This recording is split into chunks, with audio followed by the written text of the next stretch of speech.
So, welcome to something a little bit different from my usual video content. I decided to do a little bit of a more unscripted live type thing here. So, as I speak currently, I'm kind of surrounded by materials I'm packing for going to college in a few days. So, since I'll be pretty busy with that, I don't really have time to edit a full video. But I figured I just made this prototype, finished it at the beginning of the month, and so I'll kind of go through sort of the different things I did with it. Hopefully, OBS will record this properly. This is the first time I'm using it. But I've just got a few different applications here open. Um, this is sort of a few things I'm going to be going through. So let's just go straight away through the idea for this project initially. And if you haven't watched a few of my previous videos, I released Breezy, which is my commercial game, on June the 30th of this year. And so since then, I've been working on different prototypes, and this is the first one. So I took all of last month, which is July, and just made a little prototype for a platformer beat 'em up. And so this is the original sort of base version of that idea.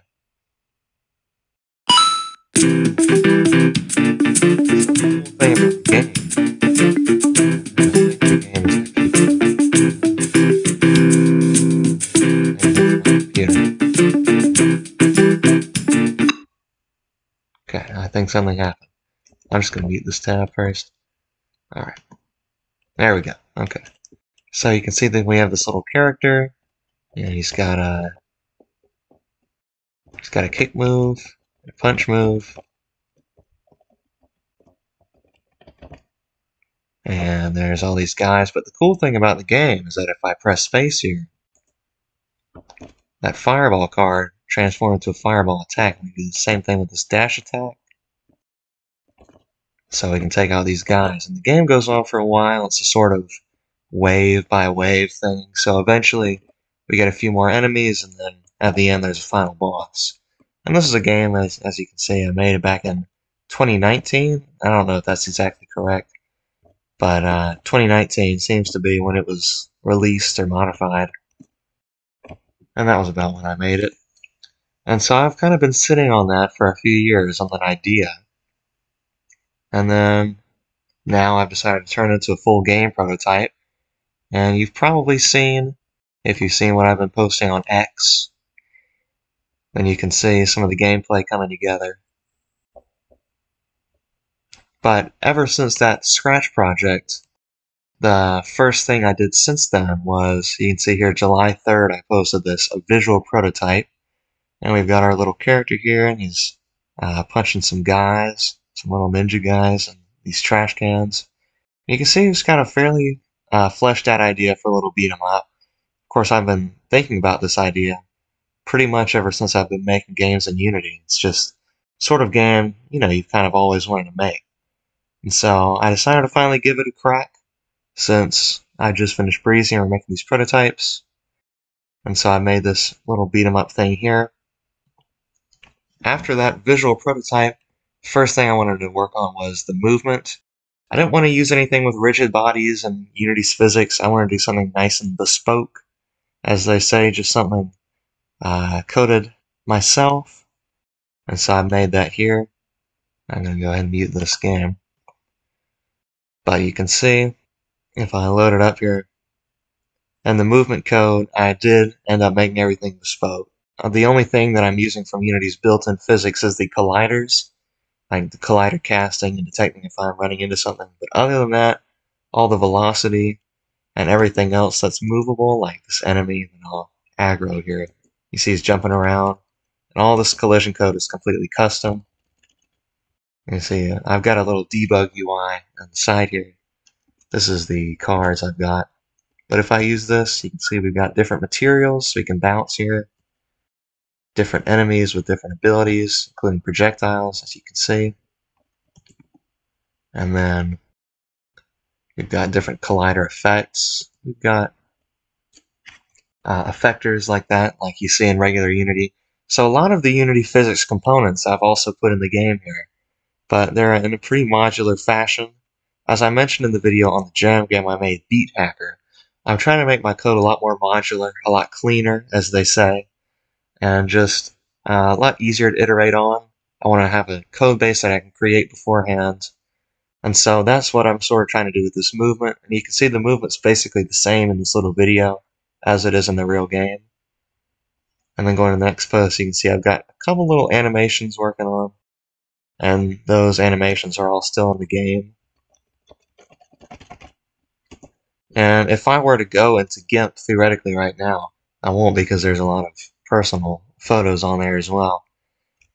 You would be able to see, I don't know what's going on with this guy right now, but you would be able to see that the way I'm creating a lot of these animations is that I already have the limbs separated out into different layers, and I'm just posing the limbs, which is how I can make a lot of these animations so quickly. So what I do is I pose the limbs, and then I redraw. I can just zoom in here, and you can see, like, that's not just posing, that's custom sprites. So I redraw custom sprites over the posed limbs, but if something like the walking animations, you might be able to see our character gets a little blurry. I haven't actually drawn the walking animations, and you can see like he's got a little hole there.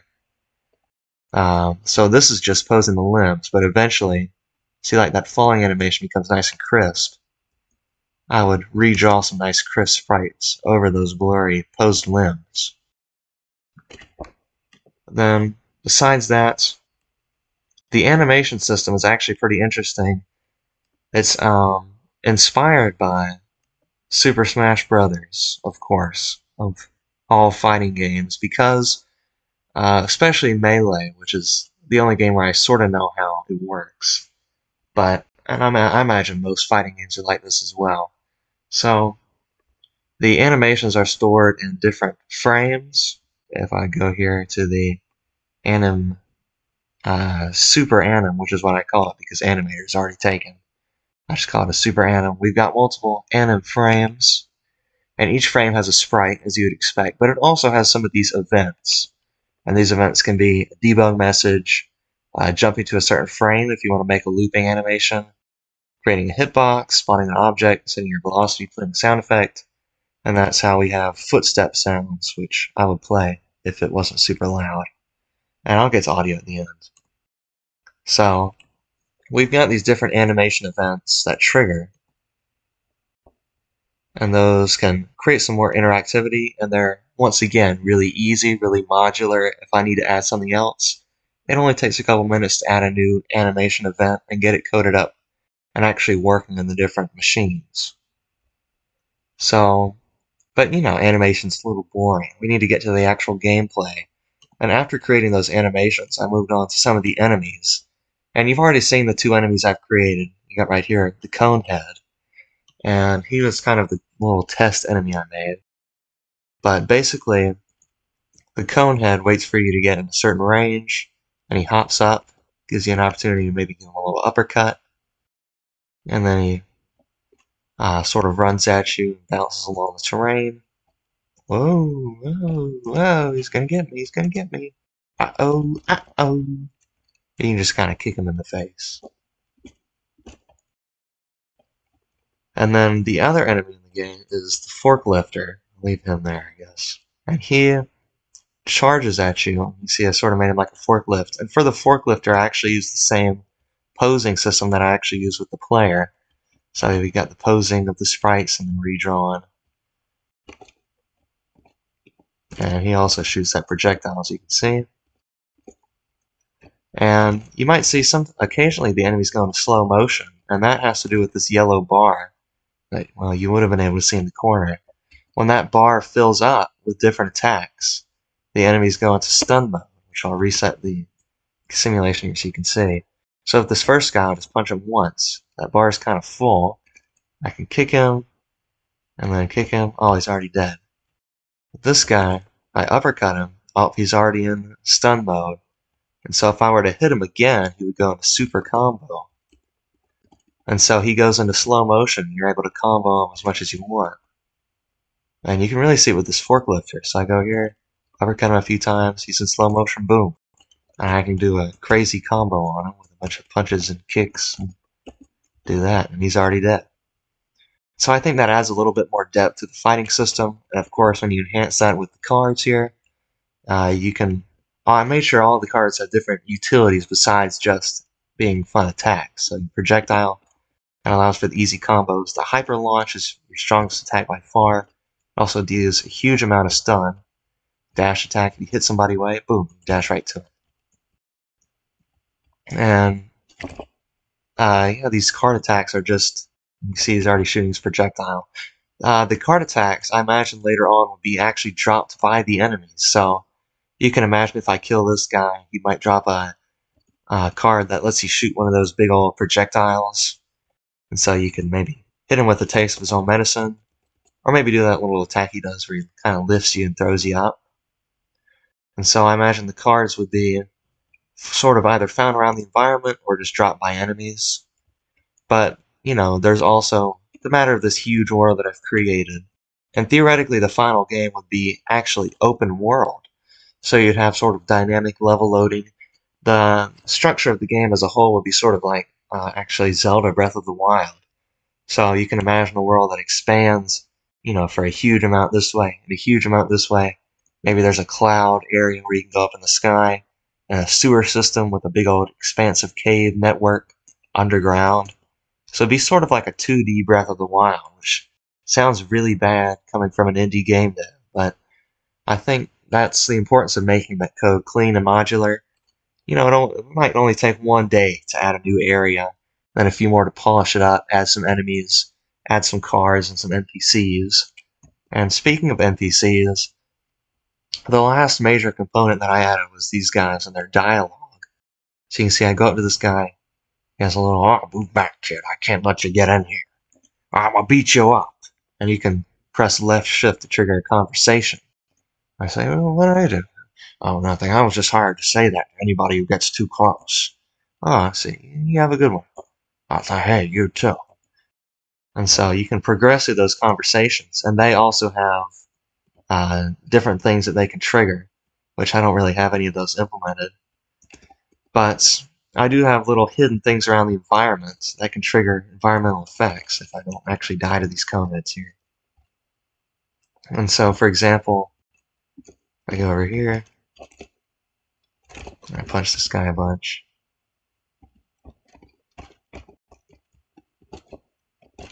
And he's dead, okay.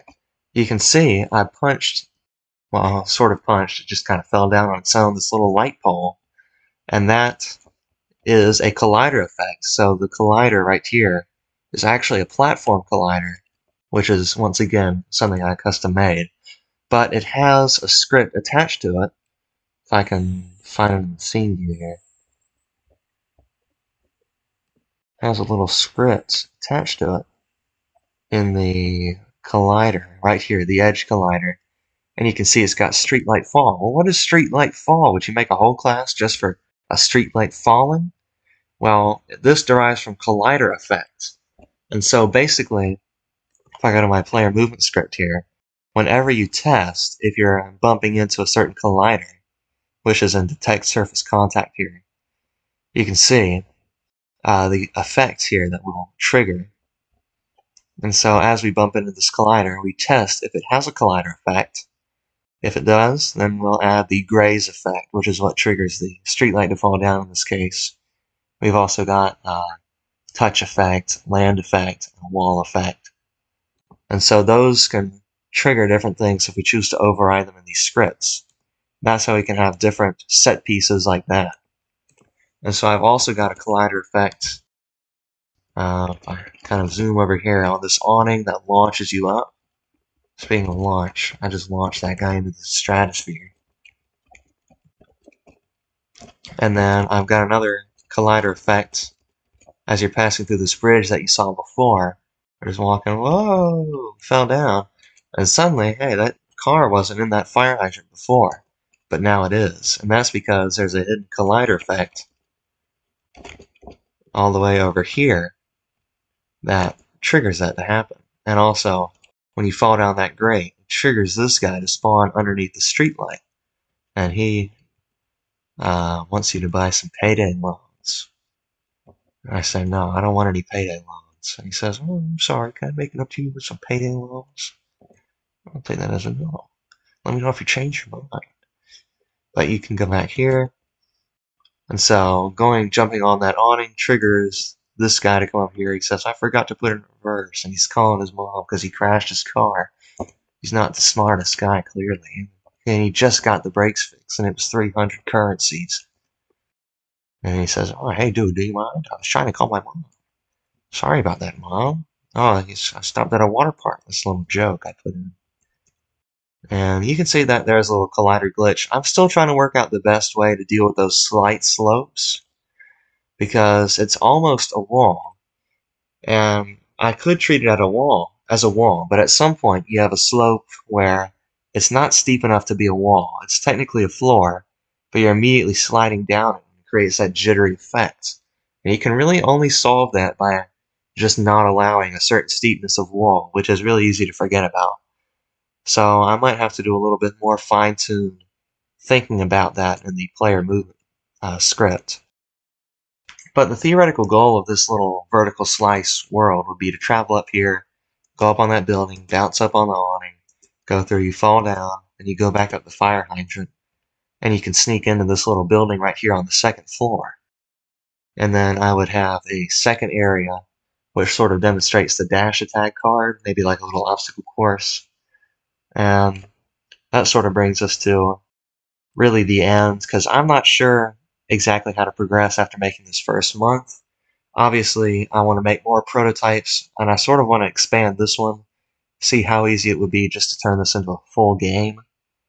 But for now, since I'm busy with, as I mentioned, moving to college, I'm just going to take some time off, maybe work on some other projects. I've got some projects going in the works in Rust and C# that are non-game dev related. And I might work on Breezy a little bit more. You can see I'm adding a couple more levels.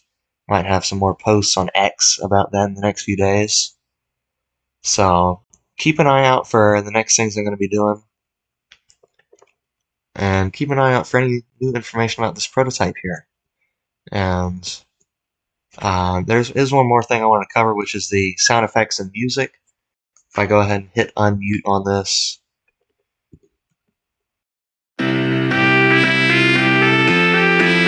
I don't know how loud it's going to be in the actual video, so I'll kind of speak up here. But I have a little saw in here, and you can hear the footstep sound effects as well. Hopefully you can hear those. We've got the music going as well. Here there's some sound effects on Punch the Guys. It's not very much right now. You know, my goal wasn't to have a bunch of crazy sound effects. It was just to prove that I could put music and sound effects in this prototype fairly easily, which I can. And as you saw in the play SFX thing, I also got some special hit sounds. So that is sort of the progress I've made on this project. And thanks for all the support on the recent videos. The last couple have been doing pretty well, especially the one about Beat Hacker. So maybe keep it up. Hopefully I get a few more views on this video. I'd like to put some eyes on these prototypes, mainly to get people to play them and get feedback on what games y'all would like to see. Because I've got a few more ideas for prototypes in the works. I've been playing a lot of shooters lately, playing a lot of TF2, a little bit of Ultra Kill, some Half-Life. Then, because, you know, that's a genre I haven't really played very much of. And so it's kind of given me the itch to make a little bit of an FPS myself. I've had an idea for a while about, I call it Suit 'em Up. It's like it takes place in an office, and it's a roguelike. And you're the CEO, and you have to get down to the first floor. There's like a gas leak. And it's very interesting. I might make the prototype in the future. But I've also got a few other ones that I might want to look at. So, yeah, as I said, keep an eye out. And I don't know if this video was a bit too rambly or what, but hopefully you enjoyed it. Hopefully I made your day a little bit brighter, because you know that's what we really need in these troubling times right now. But you have a good day. Updates soon.